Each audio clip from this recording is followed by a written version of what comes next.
آیا تاسو پوهیږئ غریب څوک دی؟ رسول الله صلی الله علیه وسلم د صحابه کرامو نه پوښتنه وکړه، اتدرون ما المفلس؟ آیا تاسو پوهیږئ غریب څوک دی؟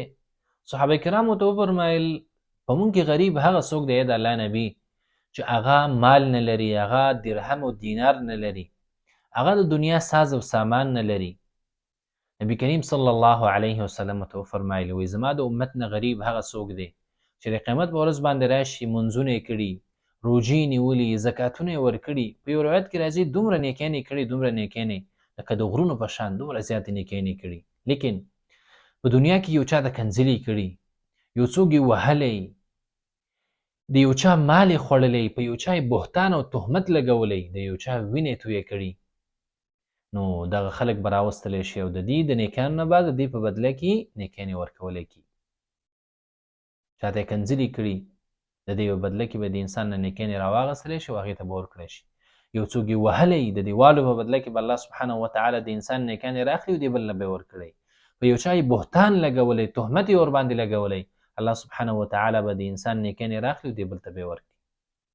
یو څوک یې وینې تویې کړي، الله سبحانه وتعالی به د انسان نیکیانې راواخلي او هغې ته به یې ورکړي. حتی تر دې پورې چې د انسان څومره ظلمونه کړي په دنیا کې، د دې ټولو ظلمونو بدله به الله سبحانه وتعالی ترې واخلي او قصاص د دې په بدله کې به څه وکړي؟ د انسان نیکیانې به راواخلي او هغه نورو هغه مظلومو ته به یې ورکړي. که د انسان دا نیکیانې ختمې شي نو د نورو انسانانو چې په چا یې ظلم کړی د هغې ګناهونه به راواغستلی شي، په دې باندې به بار کړی شي،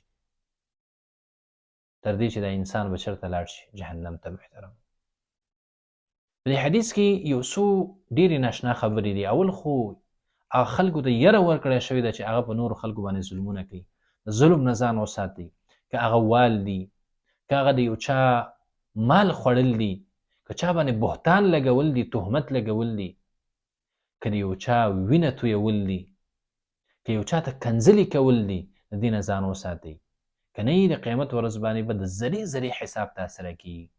دویم دا خبره د محترمو چې کله د غریب لفظ یا د فقیر لفظ راشي، موږ ذهن ته دا راځي چې غریب خو هغه څوک دی چې هغې سره مال نشته دی، لیکن غریب هغه دی چې هغه د قیامت په ورځ باندې هغې سره ډېرې نیکیانې، لیکن دا کارونه دې شوی، ظلم دې شوی، نو یقینا چې دا غریب دی. ځکه د دنیا غریبي خو هغه داسې ده چې هغه نن غریب سبا چې دی مالداره، مال ځي راځي، خو د آخرت غریب چې دی هغه تاواني دی.